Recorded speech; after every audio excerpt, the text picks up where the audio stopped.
Thank you very much. My first words are words of thanks on behalf of all the participants. Thanks to the people of Spain, thanks to the government of Spain, but thanks particularly to the Dean of the Law Faculty of this prestigious university for hosting such an important meeting.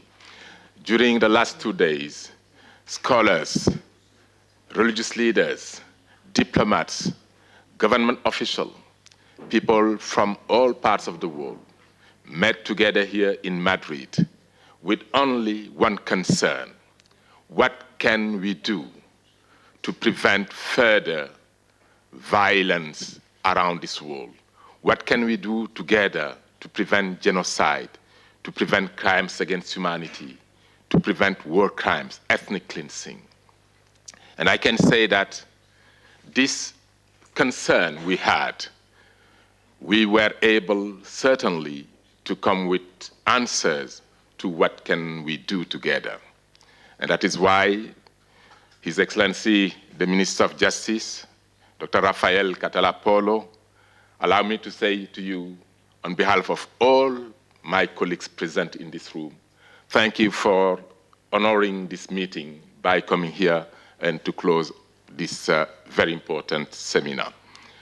To my colleagues, I would simply like to say to you that as head of the Office of the Special Advisor on the Prevention of Genocide and the Responsibility to Protect, I cannot but say that we have all of us a challenge ahead of us. And therefore, I would like to challenge all of you to have the courage to take the extra step and take back home with you for further discussion and implementation, not only the ideas, the messages, and all what we thought could be the way to go. And I think it is extremely important to realize that we work in an area where our job is never done. We labor in a field where we have to realize that there is no trophy that we will have to take to home from Madrid. There are only degrees of more or less justice. We'll never leave the world perfect for our children. We will never leave the world perfect for the children of our children. But we can leave it better than what we found it when we came on earth.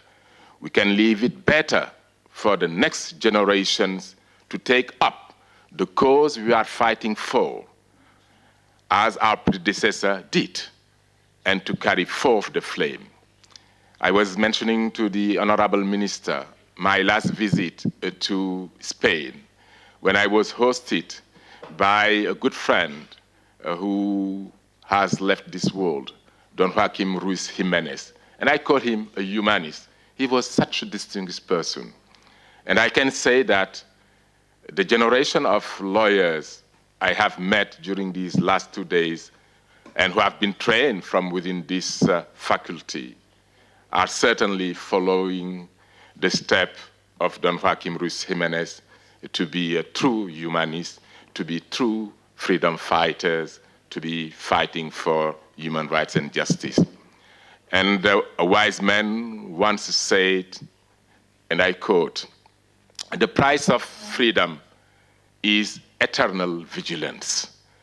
And I feel that I can speak confidently on this principle, because it is one whose breach I face it, the consequences of every day in my work when I was head of the International Criminal Tribunal for Rwanda, based in Arusha, Tanzania.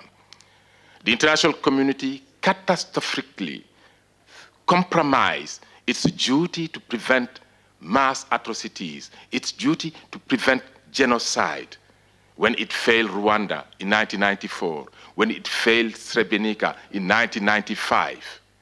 And now, I feel it is my duty to remind the international community that the values, the International Association for the Defense of Religious Liberty embodies and has promoted and advanced require continuing and constant vigilance.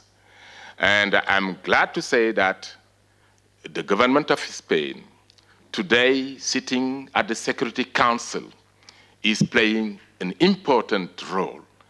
And I look forward to continue to work closely with Spain as a member of the Security Council to continue to promote these ideals Spain is carrying as one of the founders of the Alliance of Civilization, as one of the founders of the KCID, the King Abdullah Center for Dialogue.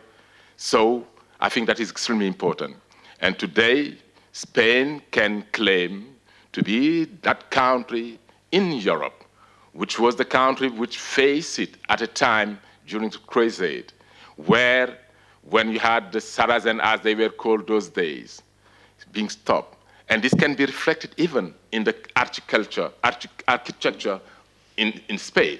So which means that that diversity you have in this country, you have to make sure that you will continue to promote that diversity. You have to make sure that you will be that bridge between the rest of the world and the rest of Europe, because you are here as at the boundary with the Mediterranean Sea. And with this, let me simply say one last thing: renew vigilance, renew courage, and renew dedication. We owe it to the victims of the genocide which occurred in our world. We owe it to the victims of atrocity crimes today in Syria, in the Middle East, in many parts of the world, and we owe it to ourselves. Muchas gracias.